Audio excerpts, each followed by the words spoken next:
Hai, kenalin nama aku Gina Lutfi, ketua dari tim Sayang Cibodas.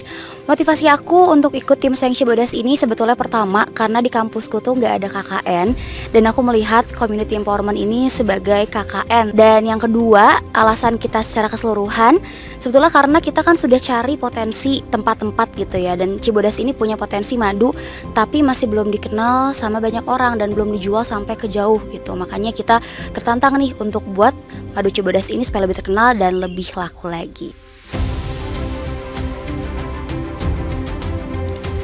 Jujur aja, at first aku ngerasa kayak aku agak gugup ya ngobrol sama orang-orang karena culture-nya beda, karena sosialnya beda. Tapi lama-kelamaan aku bisa beradaptasi gitu ya sama lingkungan di sekitar aku, juga sama teman-teman aku juga, sama peternak madu yang lain. Dan yang kedua, aku ngerasa kalau misalkan dari pembelajaran sendiri aku bisa ngerti materi-materi yang gak aku pelajarin waktu kuliah. Kayak misalkan marketing itu sendiri, terus habis itu pengemasan, terus habis itu legal dan lain sebagainya. Jadi menurut aku CE ini bener-bener kasih aku begitu banyak pengalaman, soft skill dan juga pembelajaran. Nah, ketika kita pertama kali nih sampai di Desa Cibodas, kita melakukan identifikasi permasalahan yang ada di Cibodas ini. Kita sebenarnya udah mencoba nih ya menggali potensi-potensi yang ada di Desa Cibodas ini. Contohnya kayak sale pisang, tusuk sate, dan bahkan sampai desa wisata untuk Desa Cibodas ini gitu. Tapi dari berbagai potensi yang ada di Desa Cibodas, kita memutuskan untuk membudidayakan dan memberdayakan potensi komoditas madu di Desa Cibodas. Karena menurut kita komoditas madu di sini tuh memiliki kualitas yang bagus dan potensial apabila bisa kita sebarkan gitu ke pasar yang lebih luas gitu. Jadi itu alasan kita kenapa kita memilih potensi madu di Desa Cibodas. Jadi madu alami ini diperoleh dari hutan liar yang ada di pegunungan di daerah Desa Cibodas.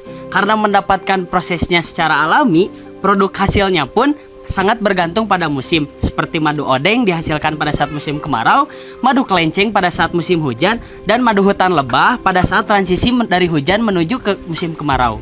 Nah, madu hutan ini punya banyak banget potensi khususnya di bidang kesehatan. Kita juga tahu kalau misalnya madu hutan itu punya banyak banget kandungan yang bermanfaat buat kesehatan kita dan bisa digunakan sebagai vitamin ataupun obat untuk menyembuhkan penyakit-penyakit. Makanya kita ngerekomendasiin banget nih buat kalian konsumsi madu hutan. Hidup sehat, konsumsi madu alami.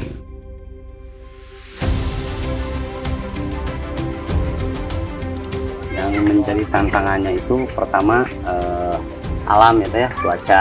Kalau musim kemarau di sini itu awal mulanya itu suka rawan kebakaran. Makanya mudah-mudahan dengan adanya kerjasama saya, Pak Eden, Pak Hidar sama peternak madu yang lainnya, mudah-mudahan kejadian kebakaran hutan itu tidak terjadi lagi. Alhamdulillah, saya berterima kasih ke pihak adik-adik mahasiswa. Saya sangat terbantu sekali karena kalau saya pribadi yang dulunya pasti bakal lebih lama untuk pengembangan peternakan madu ini. Dengan adanya bantuan dari teman-teman mahasiswa, ya alhamdulillah sekarang sudah terbentuk kelompok dan mulai terikat tali silaturahmi yang baik antar sesama peternak madu. Jadi mendapatkan ilmunya, ilmu cara mengemas yang baik, ilmu dengan bimbingan pemasaran dengan baik gitu. Alhamdulillah, terima kasih.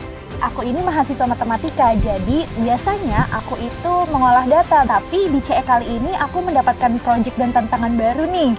Karena di sini kita harus mengembangkan suatu UMKM yang ada di desa. Selama ini kita melihat bahwasannya madu ini dijual secara lokal. Akan tetapi ternyata madu ini memiliki potensi yang sangat besar, terutama di pasar internasional.